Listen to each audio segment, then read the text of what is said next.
Okay, well, we're gonna miss that first little bit, Drat. Well, maybe I can add that part that I was explaining in response to Jeremy's question. I can always add that. Okay, so are there things that are coming as a surprise to students? Like I mentioned, some students have said they're surprised that they're not working on a project team. Some students are surprised that the creation of the project plan, how can I say this? There are always some students who do some searching online for project plan templates. And they look through lots of them and they pick one that they like, and then they send it to me and they ask, can I use this? Would this be good if I use this template? And I reply to them and I say, the format of the project plan is not evaluated. There are no points to be earned related to the format. You could sing me your project plan and that would be fine. Literally, you could make it into a song, play some music and sing it, and I would evaluate that, and the format of the project plan makes no difference to me. There's no points to be earned related to the format. So that's one thing I respond to students. And then I also tell them, and so the template that you have sent me has a whole bunch of things in it that are not required in the project plan that you are required to create. And you are free to invest your time and intellect and energy into producing those elements. But there's no points to be earned for doing that. But you are, go right ahead and do that, but there's no points there. The only points that are available for the project plan are detailed in the quality criteria, which is in the rubric. And this concept comes as a surprise to some students at this point in the class regarding the project plan. So I want to put that out there and ask for your thoughts or reactions to that.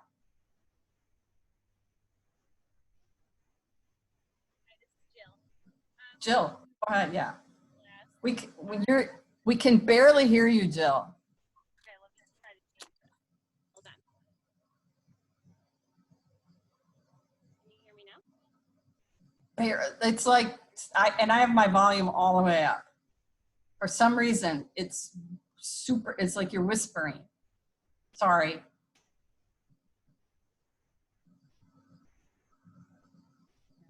frozen. And now we froze? Totally frozen. I don't know. Really, it's really like you're a million miles away from your phone. I don't know why it got so quiet. Let somebody else go and I'll figure out my audio. Okay. All right, Jill's gonna come back. Who else would like to chime in on this idea? Speaking about rubrics, I did had a problem when I first tried to access rubrics because I was not figuring out where I can access it from. I think I put that question in there too, that I could not find the rubrics. First thing is first that the entire class itself is kind of vague as you're going and you're trying to get into it. When I'm going through the class, it's vague for me? No, for us. Oh, okay. For you it was. As the student's point of view is Okay. a bit vague because, you know, you're trying to assess like where are the syllabus, what is expected from you, are you working in a group? You mean you? Yeah, me, I'm speaking about myself. You know? Right, you keep saying you, so I'm like. No, sorry about that. You mean you? Yeah, myself. Okay. Yeah, okay. So, you know, I did put that question over there, where to find the rubrics. And the rubric was actually assigned in module 2 of the project completion, you know, the very initial project plan. And it says on the bottom, but I couldn't find that. And I put that in discussion, you know, some of the things that you were, and a couple of our peers did answer for that. But as I'm going, so let me address that just quickly. Okay. where Canvas holds the rubrics in Canvas, In Canvas, yeah. no faculty, I don't have a choice where those go. Not me, Okay. no faculty anywhere. None of us have a choice where those things have to go. We also don't have a choice why they look so goofy. Like, could the lines at least line up and be straight? What is that? Like, it goes over here, then it goes over there, then what is that? What possible benefit does that serve? It's so wacky. So I share a lot of your frustrations with the rubric. I'm right there with you, but just know that we're all in the same boat regarding what the rubric looks like and where it's located and how it's not like readily obvious. But the thing is, the rubric will be in the same place for every Canvas course that you take. So students who have had classes in Canvas before that used rubrics, they're like, oh yeah, I know where that is, because they've been through this before. But students who have never had a rubric in a Canvas course, or if this is their first Canvas course, you're right. Students are like, rubric, where's that? Where's that thing, right? I think that must And there's only rubrics for some of the products. Not every product has a rubric, but there's only some of the products have a rubric.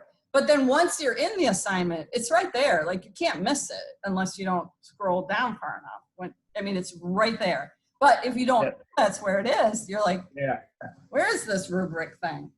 You're right. Yeah, this is actually my second class with ASU, so it was kind of hard for me to figure that out, and it kind of. But you're there now. Yeah, it kind of felt awkward to put the question there. I was like, should I put this there or not? But I was like, let's do it. Let's ask somebody. They might direct me to the right direction. Right. So I figured it out afterwards. Yes. Excellent. So that came as a surprise. That was something that was yes, it did came as a surprise, yeah. Right. Yes, it did. Right. And that's like that's kind of like a variable. It really has nothing to do with project management, right? Like, and this is going to happen. Students, like let's say this is the very first Canvas course that a student takes, or like you said, if it's the first course that a student takes at ASU, or let's say a student moved. Here's one thing with the whole time zone thing, and all the assignments have to be turned in according to Arizona time, right? And let's say the student just recently moved from one time zone to a different time zone, and they're like not used to it yet. They're just trying to get acclimated to this new place where they live. And they keep, oh my God, that's right, it's Arizona time, not where I'm located, right? Like, all of these things can come up and can impact the student, and none of those things really have anything to do with project management. These are just like taking classes online kinds of issues. Yep, you're absolutely right. Yep. Who else wants to talk about something that has come as a surprise to them? I really like the focus on the quality criteria. I like that we're only being graded off those, and we're not getting extra points for just doing random stuff above and beyond, because I think that's probably one of the biggest things that as young project managers, that might be my alarm going off. Let me fix that real fast for you guys. But I think that criteria, the quality criteria, going above and beyond, a lot of times we end up missing the mark for actual success because we're so focused on little pet projects that we give ourselves because it's something we're passionate about, but not something the client's asking for. So I think that that's a really good practice for us there. I'm really glad you mentioned that, Jeremy, because what you just said really is one of the core things that's at the heart of project management. And it's an area where project managers can go off the rails, so to speak, with their projects. Like, the person could be could have amazing project management skills, but if they start engaging with the project and you know, at first they're looking at what the client wants and they're like, oh, and you could do this, and you could do that, and you could do this, and wouldn't this be cool, and wouldn't this be cool? And they start to act on their own ideas like that. You're absolutely right. They can very quickly get their focal point over in this direction. And the client might be nice and say, oh yeah, Jennifer, yeah, that you're right. Somebody could do that with a project. And oh yeah, I see what you're saying, and blah, blah, blah, blah, blah. And then I leave the meeting and I'm looking over here, and that's the direction I start moving on for their project. And that's not what they asked me to do. They asked me to build this over here. So on day one, when I'm looking over here, instead of over here, there's not much difference between here and here, right? Like the gap is pretty small on day one. But on day 21 and on day 121, I could be miles away from what the client actually wants. And a project manager, at the core, the project manager serves their client. The project manager is responsible for intensely focusing on what that client asked for. And that's how we run this class. And so the students who get all excited about these project plans and these cool templates that they find online, and they're like, oh, this one's really cool. Or another thing that can happen is the student will use a project planning template that they use in their workplace, and they will take the information that they're in for the class, and they'll put that in that format. And it'll be missing several of the quality criteria requirements. And so the score won't be very high.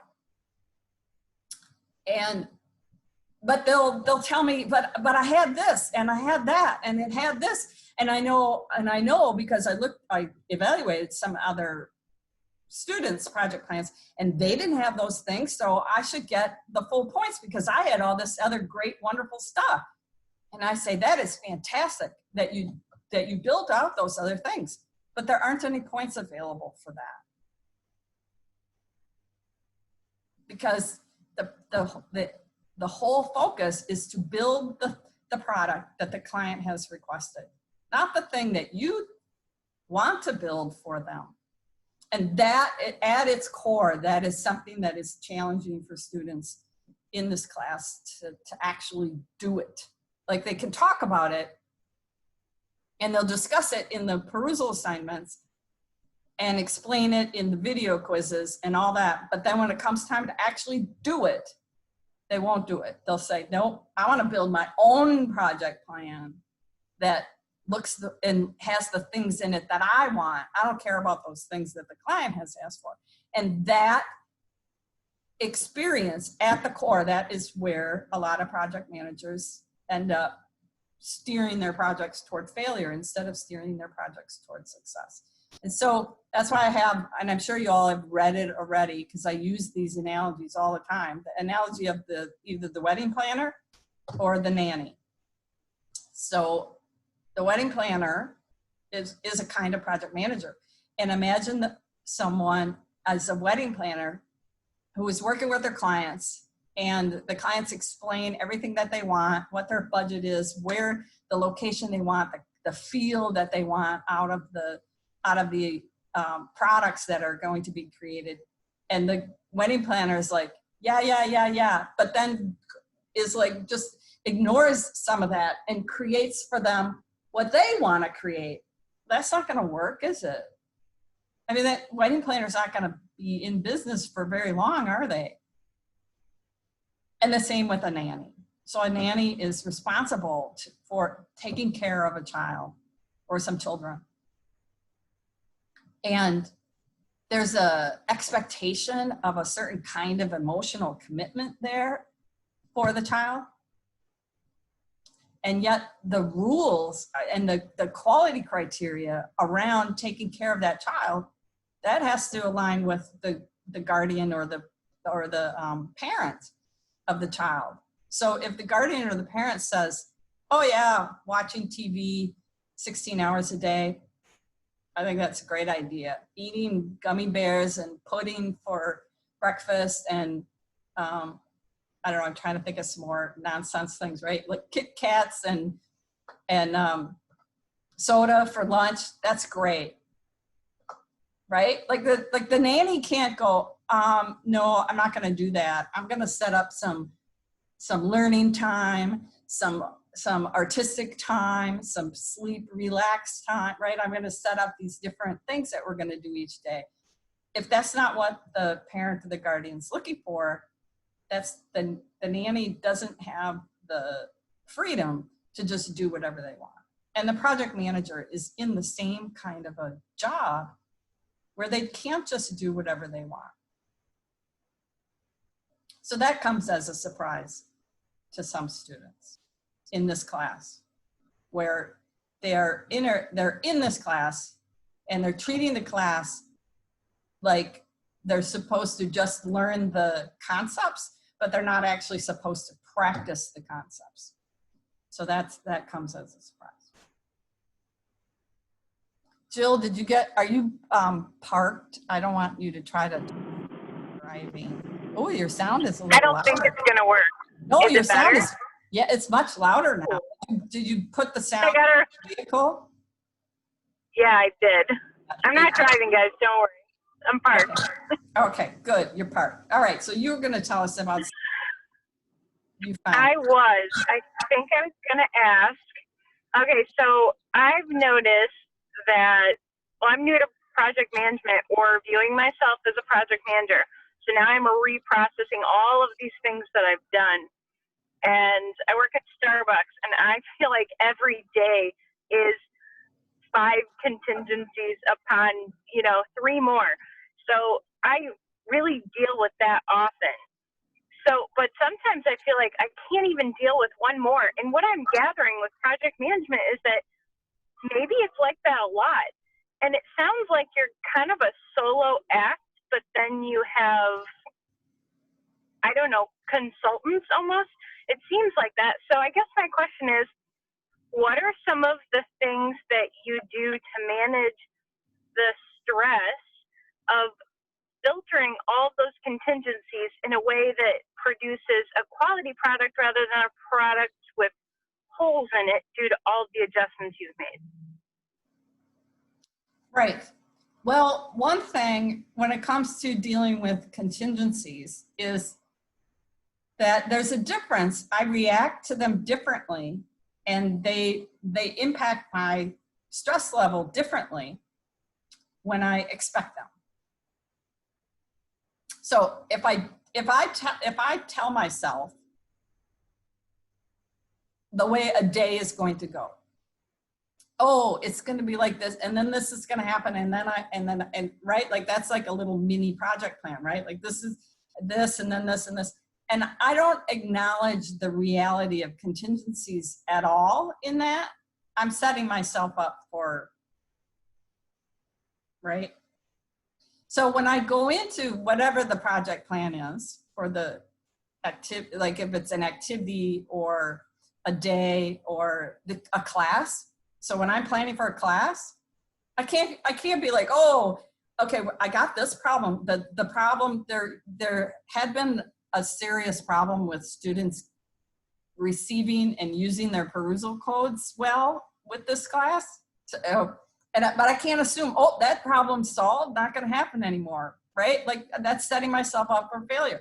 So if I'm expecting 10 contingencies and only 7 happen, it's like, woohoo, yay.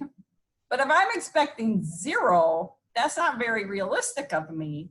And I've already got myself going down a path that's not a very viable, realistic path. So I need to accept and this is fantastically easy for anyone to do, no matter what kind of job they're doing, to get a sense of, well, how many contingencies should I be expecting and of what severity? So the military is one organization that collects amazing data that relates to contingencies, and they analyze it and they do a lot with it. But So understanding what's the normal landscape, what's the normal, and then you can, there's like all kinds of percentage estimations that you can do. Okay, like what's 50% above that normal? What's 100% above that normal in terms of contingencies? And then also, how much impact do these contingencies have on whatever the activity is? And these are data that one can collect. And then you can have some reasonable numbers to make some expectations on. So and people do this naturally, like people with families. And so you got people of different ages, everybody has their own schedule, just trying to all live in one living space and deal with those schedules and getting people fed and whatnot. That's a challenging set of activities to get done. And you have a sense of those contingencies that can occur, and you're constantly replanning things, and you're figuring out how to get people fed, or, how maybe there's a sharing of vehicles or whatever's happening. So people are accustomed to doing these kinds of activities, but for some reason, there can often be an unnatural and a completely unrealistic expectation when it comes to work that somehow we're going to magically get rid of all these contingencies and they're not going to happen. And that's not realistic. No workplace has ever operated that way. And it's a pressure that we put on ourselves, and project managers do it too. So accepting contingencies will happen. All right. Well, how much time do I need to allot myself to collect the data I need to get a sense of what's normal in terms of contingencies for this scope of whatever it is that I'm discussing? Does that help at all, Jill? Yes, plan for more contingencies. That's what I'm hearing. Well, no, not that you have to plan for them, but see, this idea of getting a sense of, like, what if you just recorded for a week or a month? How many occur in the day? And then what if I recorded it? Yeah, like just wrote them down. Well, I have been on my plans, on my project plan. Okay. I've been recording all of them. Excellent. So I can grow for the future. And then if you had if you gave them even if you had a really rudimentary scoring system where you gave them like a 1, 2, or 3 in terms of the severity of its impact on the day, right? Or maybe a score from 1 to 5, or a score from 1 to 10, whatever makes sense to you, so that you would have a number of them, but also have a sense of how impactful they are, because some are going to be less impactful and some are going to be more impactful. You're not going to have to get this down to really fine levels of gradation, but it will be good to have a sense, or maybe even just a 1, 2, 3 level would be helpful. So you could look and say, and then you got to look at what time frame you're looking at, like on a weekly basis, on a monthly basis. How many of what level severity are occurring? All right, then you ask yourself, you take a step back and you say, regardless of what kind of contingency it was, what are things that I can be doing and the project team can be doing before the contingency hits that are helpful, that set us up to be a little more geared, a little more bent toward success than toward failure. And one of those things is accept that contingencies will happen, because that keeps people's stress level down, and everybody looks at each other and goes, hey, well, here's one of those contingencies. Let's execute the contingency plan ABC. Let's go do it, right? And you march off and you start implementing whatever it was. And you have some of these, right? Like, I'm going to take a guess because I've read some papers by some Starbucks students. We don't have any milk. Somebody's got to go to the actual grocery store and buy the stuff and bring it back. The freezer, one of the freezers is out. We can't sell the drinks that are made with ice anymore, whatever it is, right? Like there are some common ones, and there are some common reactions to them. But taking it in stride so that it's like a little speed bump. Like you see a sign, right? You're driving. You don't take those speed bumps at 40 miles an hour, right? And go, right? You see the sign, there's a sign. And you slow down a little and you navigate the speed bump effectively and you continue on your way. It doesn't throw you off. So you have to, project managers have to teach themselves what the signs are in their environments, because the signs aren't always the same in every environment. Okay, here's what I'm hearing. Build resilience by reflecting on contingencies and move lower impact contingencies to the risk level by planning for the future better. Is that good? Yes, and also the data collection and analysis is a really important step. Don't ignore that. And it's important for a couple of reasons. One, it can help you like start to notice a trend. Oh, look, when it's this time of the month, these kind of contingencies are happening. When it's that time of the month, these sorts of contingencies happen, or whatever the trends are. But also just having the data and analyzing it is a powerful tool that can be helpful in a lot of ways. And one of them is that it helps the project manager have a sense of knowledge about what's going on. And their brain is doing something with that knowledge. So even when like 3 really terrible contingencies all happen on the same day, you'll be surprised what you come up with because all that data has been swimming around in your head for months and months. So you're going to come up with better ideas to deal with them than when you were all stressed out and thought you were supposed to be creating contingency-free days for everybody in an unrealistic world. Right. Excellent. Thanks for doing that. Repeat what the person said to clarify and make sure that you understood. Yep. Excellent technique. Thank you. All right. Does anybody else want to mention something that came as a surprise? I'll jump in here. Good. So I run into this in another class and I realized that I have difficulty when something is super meta. And so like project managing a project management, like just the whole interrelational, like we're project managing a project management project. Yes. So like that for me makes my head kind of go, what am I doing? Even though it might actually be pretty simple when it comes down to it, which is usually the case and was the case last time. But I appreciate in this class you allowing students to, and I took advantage of this and I just wanted to share it with the rest of you. So I am actually using the class to build out a project management system for an organization that I'm working with. So I'm actually able to put the lessons and the emphasis that I need to and try and both pull from what I'm working on and tie it to the course content, and also look at the course content to kind of direct what I'm doing to a certain degree and make sure that I'm thinking about things.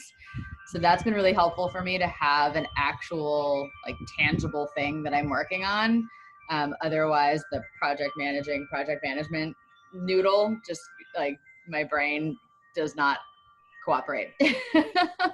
So I've just enjoyed being able to essentially create my own course within the parameters of what you've been asking for. So that's been really beneficial and might also help other students if they haven't already considered it. And I don't know if there might be a different way to present it, because it might also seem really daunting to students who have never done it before. They might go, oh, that's way too intense. But in reality, for people who are experiential learners like me, it might actually be like a way more powerful learning opportunity for them. So that's just some thoughts. Yep. I'm glad you mentioned that, Amy. So Amy and I met earlier, and she's taking the, I'm calling it the streamline path through the class that is open to experienced people who have already been project managers in their professional lives and would like in this stressful time during this global pandemic, would like to have a streamlined path through the class, it basically, which is to skip a lot of the assignments that are in the class by producing equivalent products that demonstrate their mastery of the knowledge and the skills. And that's what Amy's doing. And so that's something that we met on and discussed, and she came up with everything that she's going to do for a real client. And so it's turning out to be like a win-win in the requirements of the course, and also producing real products for her real clients. So, and that is available to any student in the class. All you need to do is get a hold of me, and we'll set up a time for a Zoom call to talk about what your ideas are about taking the streamlined path through the course, and we can set that up if that's something that you're interested in. And one other thought on that too, Dr. Chandler. So I don't know if it would actually make any sense for me. So backing up, sorry. So the tool that I'm using for the organization I'm working with is actually kind of checking the box on a lot of the things that I've heard you mention as far as how to understand the concepts of what a timeline looks like and what the tasks are and the contingencies and the relational connections between different aspects of projects and things. And I know that can be really complicated to understand initially. So the tool that I'm using was shared with me by the COO of the organization I'm working with, and she had kind of looked into it a little bit, and she kind of walked me through just this high level view of it last week. And I was sort of like, okay, this looks really interesting.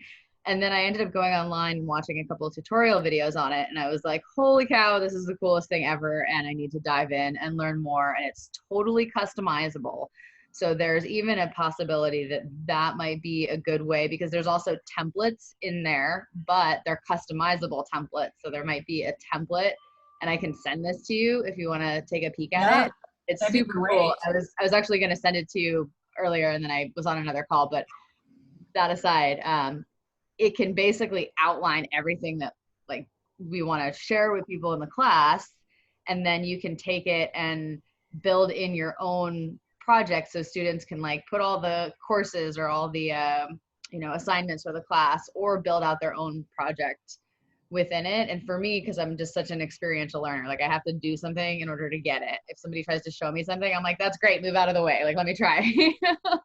So that's been a really helpful thing for me too, as well as like when I said my initial perception of just seeing the modules outlined, and I'm just like, oh my gosh, this is like such nitty-gritty detail, which is really important and really necessary, but it's totally not the way that my brain absorbs information.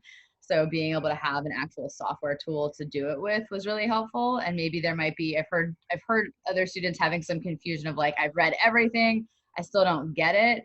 And I feel like maybe part of that is that they operate like me, where they need to see it.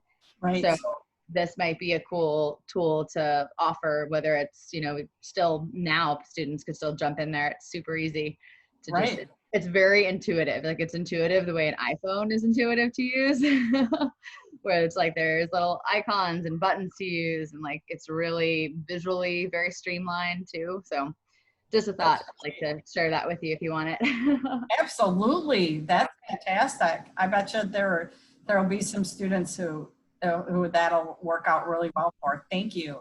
Yeah. If you guys want to look it up, it's called Notion. Notion. Notion. Notion project management. Wonderful. Yeah. But I'll send you the template that I was talking about that I think might specifically be a helpful tool for maybe giving students that visual option too if they want it. That'll be fantastic. Thank you. And I apologize, but I got to run. I've got a 4 o'clock call that I have to jump on. But thanks for doing this. It was nice to see some faces of some other students. Hope you guys have a great rest of your day. Thanks, Amy. Okay, bye. And we are getting close on time, and I wanted to talk just a bit about the product names that go into the project plan. So the way the course is structured, the assignment names have been named for you such that you can simply take the full assignment name for all of the assignments and just chop off the part where it says module 2, module 3, module 4, You can chop that part off, and what you're left with is a great name for the product. So this is something that's already been done for you to help all students out, so that students do not have to struggle with figuring out what to name their products in their project plan. So that's if I could make little stars show up on the screen here, star, star, star, star. This is a very useful hint related to your project plan. And this is mentioned elsewhere in the class, that about how the product names, where to get them from. There's another assignment you have coming up that's called products, tasks, and subtasks. And basically what you're doing in there is the same thing you're going to be doing for your project plan, but you're doing it around something, a product that you get to select, and it's something that you've created often. And some students have already been submitting that. And one of the things that students typically do to not earn the full points there is they don't name the product in a way that fulfills the quality criteria that's included in the product specifications. So the product name has to be a noun phrase, and students whose products don't earn the full points, they don't name their products as a noun phrase. So that's another hint with some stars, blinking stars, to make sure. But on the products, tasks, and subtasks, if you don't earn 100%, don't worry, just go in there and fix it. Email me, let me know that you fixed it. I'll go back in there and reevaluate it. So don't worry about that. You can fix that. On the project plan, it doesn't, the initial project plan doesn't work that way. You submit it, it gets evaluated, that score sticks. Does that make sense? And then also keep in mind, you are going to be evaluating each other's project plans, and you'll be required to evaluate them, and you're only supposed to evaluate them based on the quality criteria, nothing else. So if they use purple and you love purple, guess what you write in the comments about their use of purple? Nothing. You don't comment on the color of it. If they did it in Excel and they had a column called status and it had a big green check mark if it was submitted, and it had a red stop sign if it was not submitted, and you saw that, you thought, I kind of like that. Guess what you comment in when you put your comments in when you do a peer review of that? Nothing. You don't write anything about the format, nothing. There's nothing about the format that you are evaluating. You're only evaluating in accordance with the quality criteria. Does that make sense? All right. But you can, every student can go crazy, put icons all over the place in their project plan. Use this cool tool that Amy just mentioned. All of that is totally okay. You can do it. There just are no points for doing that. There's no restriction preventing you from doing that. Go right ahead and do it. All right, we should wrap up because it's right at 4 o'clock. Amanda and Victoria, did you have any questions or burning things that you wanted to bring up?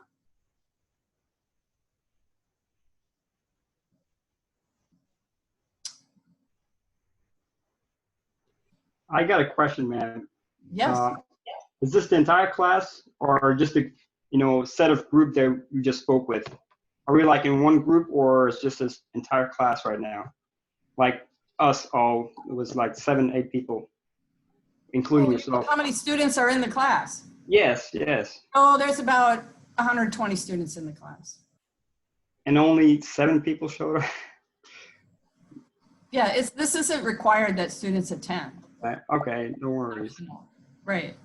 Yeah, no worries. Are you disappointed that only 7 came?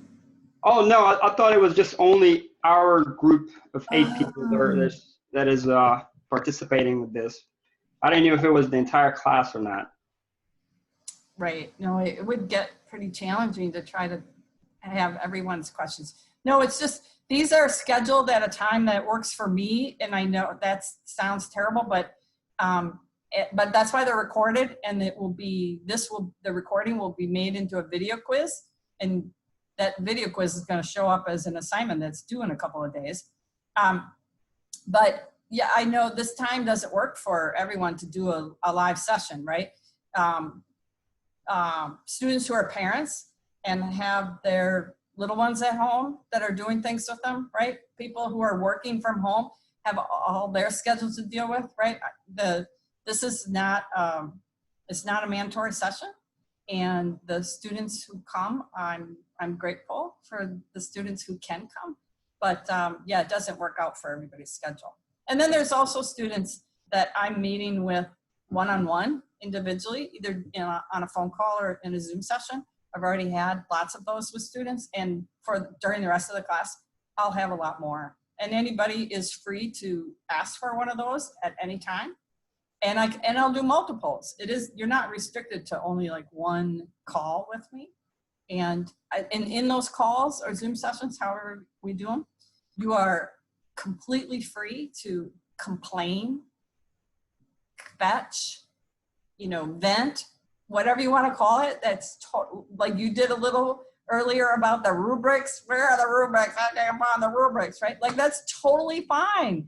It helps to express these frustrations, right? There's a lot of things that is frustrating about the class, about the tool we're using, about this time in our lives, right? Like there's a lot going on, and we can't ignore that. And so voicing our frustration about things can be helpful. Voice the frustration, get it out there, get it over with, and then let's move on and talk about what can be helpful, right? So, yeah. Amanda had a question. Can I read it, Amanda? Can I go ahead and read it? Or do you want me to address this with you individually? Oh no, you said you thought this session was incredibly helpful to set your mind at ease. Is that what you're saying? No, I bet you're doing, yeah. I'm gonna guess that perhaps what you're putting in your project plan to reveal your strengths. That's another really key part that must be in the project plan. There's points for revealing your strengths. And some students are like, what? They're like, they're fine explaining what their strengths are. And they'll tell me my strengths, this, those are my strengths. And I say, okay, make sure those are revealed in the project plan subtasks. And so then they create their project plan, and then they don't earn all the full points on that. And then we have a call and we talk about it, and they say, I did use my strengths. And I say, that's great. I'm glad you used them. Now, where are they revealed? Because you only get points. You don't get points for using them. You get points for revealing them. So they must be clear to somebody who doesn't know what you think your strengths are, that they must show up clearly. They must be really evident.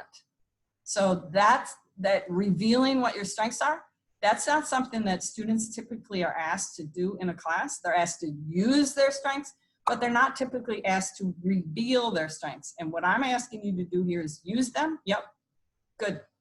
And reveal them to your colleagues. So if your strength is creativity, say, I'm really creative. Here's one of my strengths. To understand concepts, I draw pictures. All my colleagues, if you ask my son, who's a first-year ASU student, if you asked him, or any of my colleagues, what is one of her strengths? Oh, she's gonna draw you a picture. If you ask her to explain some concept, she's going to get a piece of paper out, or she's going to get the markers and go up to the whiteboard. She's going to start drawing things. She'll draw six different pictures to explain the same concept. That's what Jennifer does. So I use the imagery and diagrams to help me understand concepts and also to help me explain concepts. So I would allow that strength to be revealed in my subtasks in my project plan if I were a student in this class. I'd make sure that I would think, so part of my analysis of the content, I'd be drawing pictures. I would draw pictures of the concepts that I was reading in perusal, and then I would post the pictures along with my comments for other students. And I would explain, I would say, this is how I diagrammed this concept. What do other students think of that? So this would be part of me revealing my unique strengths in my project plan, in how I'm executing the tasks and subtasks. So thank you all again for coming, and put June 15th on your calendars, 3 to 4, if you can make it. We're gonna have the guest speaker, Kimberly Weefling's gonna be with us. That's gonna be exciting. Thanks a lot, everybody. Bye-bye.